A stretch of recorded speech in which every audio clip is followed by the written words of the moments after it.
go for a fighter. The Hylos ban here closes off the Trinity and only really opens up the Gatot, the Hylos, the Khalid.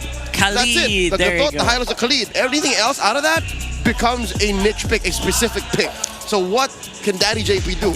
I'm picking Chip. Maybe Chip can work here. I would love to see JP on Chip. Right now, obviously, gold laners are. I think you might be relegated to go back to the old ways, the marksman days, man. It might be a marksman here. The CC banned out, Bane is banned out. Liquid for sure has the marksman. Yeah, Liquid 100%. has no other option. They need the reach. They need the reach. They need the damage. Yeah. Mid has no damage. The jungle has no damage. That is what the utility jungle formula looks like. And TNC picked the Navaria, not the Selena. And this is still somewhat of a combo. Imagine, Rockhart. Yeah. Echoes into a good AOG, Echoes into a Throne of Ruin. That could have been telegraphed, but 3mar has a little extra leeway because he's got better hitboxes. Also makes it easier to land those. Exactly. Yep. I love it. Extra vision. Extra vision. You're already walking away with a Mountain Shocker. Liquid have to figure it out. That's good damage. It's a traditional gold laner. It's not a marksman, but it's an old gold laner. Great start for Liquid. What do they give Daddy JP? What's the roam, man? What's Rome looking like here? A Grizok? Grok Khalid. Rises when I give the word. It is a Khalid. There you go.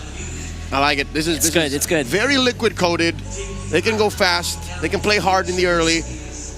Benny Cutie. What about this though? So no CC.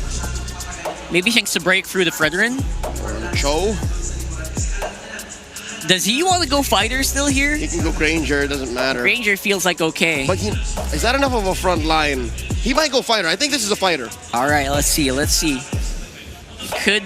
could see the Cho. I might still, I might like that, especially if Zyda gets going.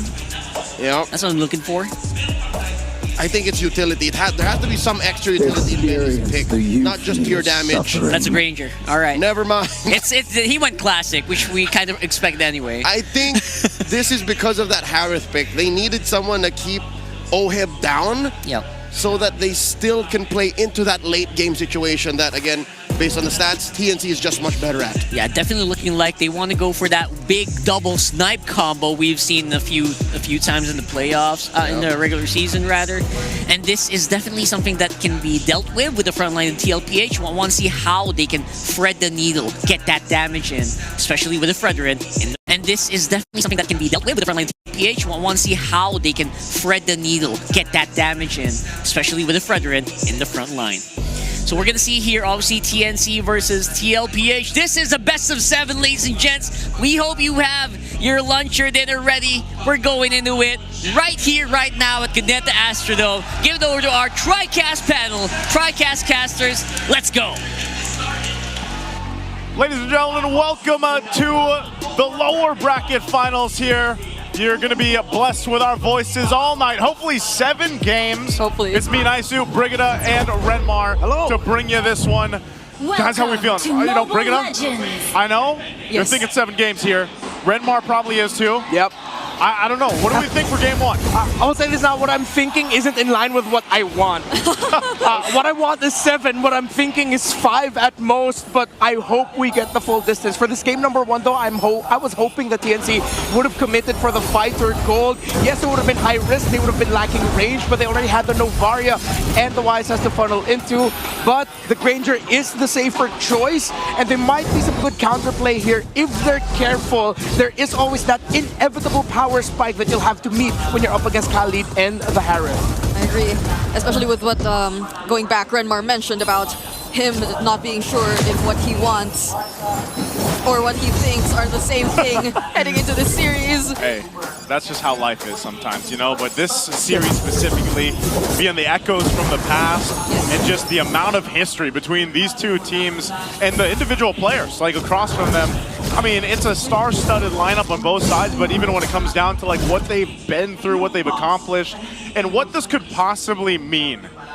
I know we're a ways from it, but if TNC is able to take down another juggernaut here, mind you, their journey, their trip throughout the playoffs even, they've gone the distance every single time. Now, I would say, even if we get 5 games, 6 maybe, and then 7, regardless of the outcome of that, TNC did a hell of a job. Oh, that's the Purify already used by Sanji too, but could they possibly punish Chaknu here?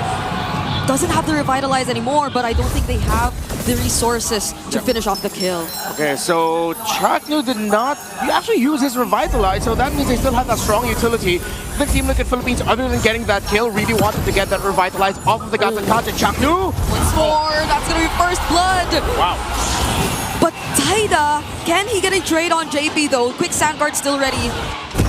I guess he wasn't expecting that first. He didn't even use the Revitalize. Yeah, I don't think he needed to stand that front, and now the risk is now Team Liquid Philippines just invading Zyda's jungle. He'll be able to get his purple buff without a problem. Chaknu needs to be a little bit more careful when trying to provide space. I know he's holding that minion wave so that Lancey and Zyda can comfortably clear,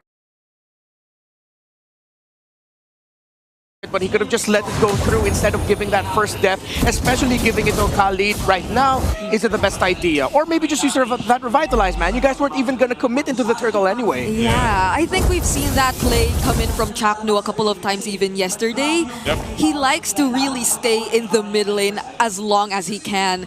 I think even, or especially before the first objective, Crimson Beacon though from Sanji. And again, it's probably because of the priority, the amount of priority they have in the mid lane or in the amount of space that they want to create for Lancey. Maybe all the more now that he's on the Bavaria. Yeah, speaking about Lancey, this is a debut pick for him this season, but this was his old signature back in MPL Philippines Season 12 when he was still playing with Minana Evos back in the day. This was one of his constant picks, and he does really well with it. Hopefully we get to see a glimpse or another look again at why that Novaria was banned away from Minana Evos back then. Yeah, we might even, along this right in the mid, there's a whole lot being thrown out here. Are they going to still go, or do they disengage? 3Mars drawn in, but I think you just back off of this. A whole lot of nothing happening in mid. So, again, with Lancey specifically, I'm actually surprised that you brought that up because for some reason, I was thinking he had played it this season already. He hasn't, though. But that might be the case here because I think this is already a picture of you're not going to build any more MMR on your Lunox Lancey, unfortunately, unless it slips through one game and TLPH just has an answer for that Lunox that's popped up so many times now in the past couple of days. We'll see what TNC does here. Second turtle of the game is coming up.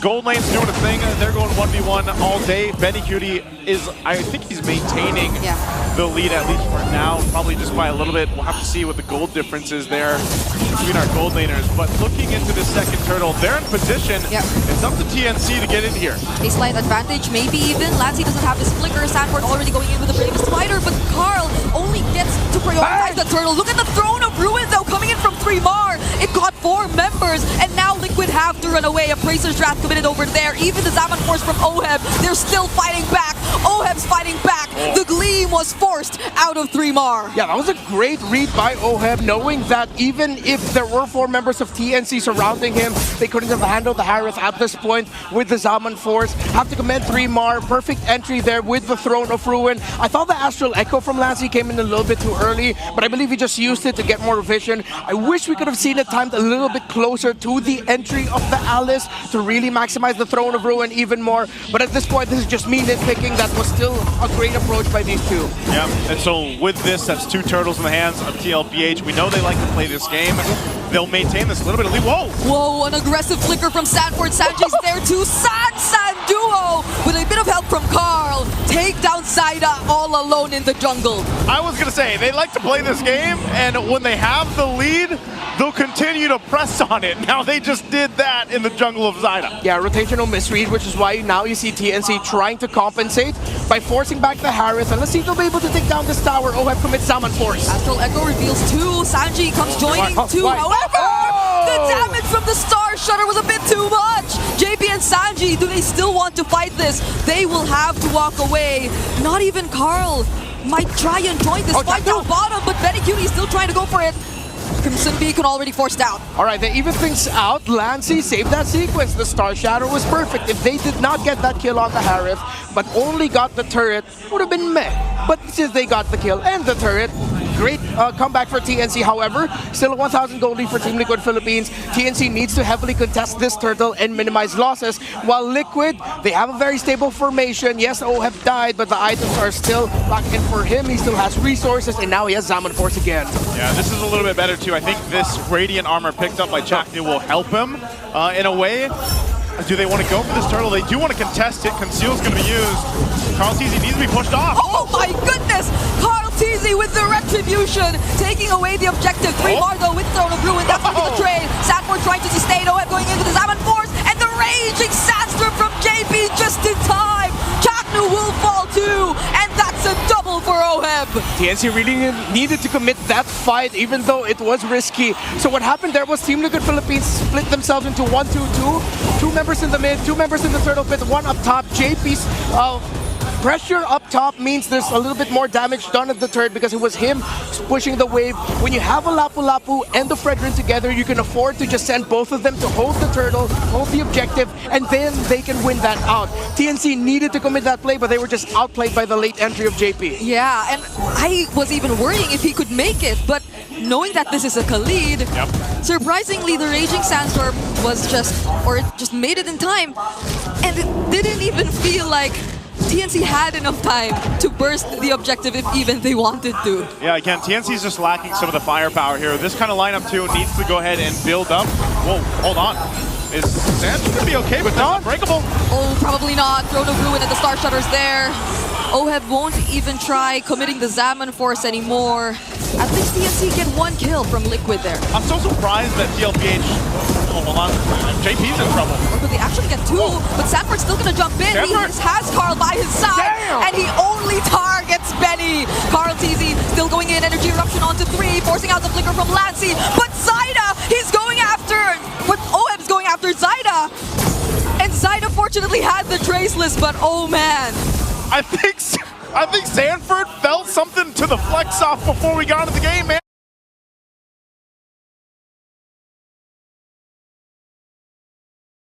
Zyda fortunately had the Traceless, but oh man. I think Sanford felt something to the flex off before we got into the game, man. He went right for Benny. Yeah, that was a bicep curl of Landshaker if I've ever seen one. Perfect entry, perfect distance. He committed the flicker there. It was right on the money. And of course, the late entry by OHEB stopped Zyda from being able to help. So now you see TNC Pro Team and one of their best qualities for this season, forcing out fights when you least expect it to. Only one other team we attribute that factor to, and it's Omega. Yes. But Team Liquid Philippines, they are countering. Oh no, Sanford could not move. Carl TZ might be the next target here as the front. Sanji and OHEB will have to reposition themselves, but that's 1 member down for Liquid before this potential Lord fight. And that's a major member down. We'll see if TNC can capitalize on it. Sanji also less than half health, but look at JP's positioning. He's got a flicker available. TNC has to respect that. They won't pressure the Lord just yet. They need to continue to build up. This is a good item pickup too for Benny Cutie. He's now got the Malefic Roar. 3 items locked in for him. You're starting to see Lancy's damage also scale up. That's what we expect here. But again, you can see Sanford seems to be a big problem. He's a main part of the damage output that's coming out from TLPH. They still get control to start the Lord though. TNC is going to stare it down. We have to keep an eye. Chaknu's going to pop the conceal. They're going to go. Oh, he uses the Unbreakable. Sanji's half HP. Carl still secures the Lord. And now the fight continues. Side unfortunately will be falling for TNC. Chaknu has nowhere to run to as well. And now the target is going to be 3 more. 4 members, actually 5 on him. And fortunately has the Gleam, but they lose 2 in the process. JP and Sanford was blocking off the entry of Zyda. Yeah, he wouldn't have been able to make it to that Lord to get the retribution off, but the fact that he showed himself close to the fight, JP and Sanford were ready right away, blasted him immediately, and suddenly massive lead for Team Liquid Philippines. You're just seeing Team Liquid out-execute TNC every time, and it looks like they've really looked at all of the tendencies of TNC Pro Team when it comes to the objective effective takes because they are blocking off all the entry points every time. They're doing it so well by also just splitting up TNC. You know that 3mar wants to jump forward with the Alice. He wants to be able to get that Throne of Ruin off. So he's already separating himself from the rest of the team. Now if they're blocked, especially by JP or even Carl to an extent, they can't follow through on that setup that's coming out from 3mar, and that's a big problem for TNC on trying to actually utilize the damage they have. Meanwhile, this is one of the downsides about Novaria. Obviously, there's this window of you're not really doing much except going on for those shots, those shatters, or the setups here. And so when you don't have that, in comparison to like a Jushin, right, for Sanji, he's just dropping down the lantern 24/7. Like that's what he does, right? Yeah. He's constantly going for it. So TNC, that's why I was saying they need more time to be able to build up, but then they have to be able to actually go into a team fight with an upper hand. TLPH is doing such a good job though at stopping that from even happening. Yeah, looking at the items, already up to a Guardian helmet for Carl TZ. He didn't full build the Cursed helmet, he just went for the Molten Essence, while Zyda's around 1,000 gold behind. The two gold laners is actually a significant lead for Oheb, already up to the Holy Crystal. So getting that advantage isn't going to be as easy for TNC. And Team Liquid Philippines has been capitalizing on a TNC tendency, which is they want to overcommit right away on the first target they see for objective team fights, already utilizing their resources. Yes, they were able to get a great Astral Echo off of from Lanzi, who decided to swing to the back. Astral Echo even got the clip Sanji there with the Star Shatter. But then since they didn't have enough resources because they just used it in the pick beforehand, then TNC Pro Team, the advantage that they really wanted to go for at the beginning was actually what costed them. So I think they need to recalibrate a little bit. Poke the hero down a bit, don't immediately try to burst it down right away. Yeah, and choices like that, especially in the mid or early to mid stages, might be a bit dangerous because of flying clouds. But Chapnu here, would he even use the AOG? Because 3mar decides to go in, catches 4, but Sanford's gonna block everyone else! Wow! Chapnu already falls, but they don't care! Sanford's able to do his job! Sanford does it again! It's been all game, man. It's someone from Team Liquid Philippines just cutting off the damage dealers of TNC. Now, what the 40, bro? What the 40? TNC Pro Team, again, the difference of the damage profile between the Lapu Lapu and the Alice. The Alice, yes, you can get a big set off, but you damaging everyone little by little isn't going to be that much of a bother for Team Liquid. While the damage of the Lapu Lapu is dealt in bursts. So it's a different reaction from both that actually favors Team Liquid. 8,400 and climbing in the gold lead. Free Lord, and this is going to be a very tough comeback for TNC. Tough one to deal with. They're going to try to manage what they can from the base. But even with this kind of lineup, I'm kind of worried here for TNC as they face a nearly 9,000 gold deficit. You can see the difference in itemization even. Oh, man. So there's quite a bit of a gap here, Renmark. Yeah, it's already 3 items for the Jushin, already up to the Sky Piercer and even the Blood Wings. Only up to the Magic Lantern there is the Novaria. And already there's a Divine Glaive in the hands of Oheb. Sanford, knowing the lead they had, decided to go for the build that you go for when you have the lead as a Lapu Lapu, get 2 axes. Ooh. Okay, Lord making his way up top. They're going to jump in. Sanji jumps in with a beacon. Yep. TNC will try to hold on what they can, but the mid turret's going to go down here, and 3mar could be in trouble here. Doesn't have the gleam anymore, but will be using the Throne of Ruin. Oh, but looking at the damage, they already have enough. TNC get to work on defending their base for now, but there's another wave coming in mid. Would they actually still defend this? Okay, they're down 1. 3mar's a major part of this. Team Liquid might want to potentially have the game. Oh, JP goes in, he blocks off 4. Chapnu trying to defend as much as he can. Carl TZ denying Zyda of him being able to throw out those basic attacks. Oheb with his Ammon Force 2, and that's gonna be enough. It's game number 1 going over to Liquid. Team Liquid Philippines will take game 1.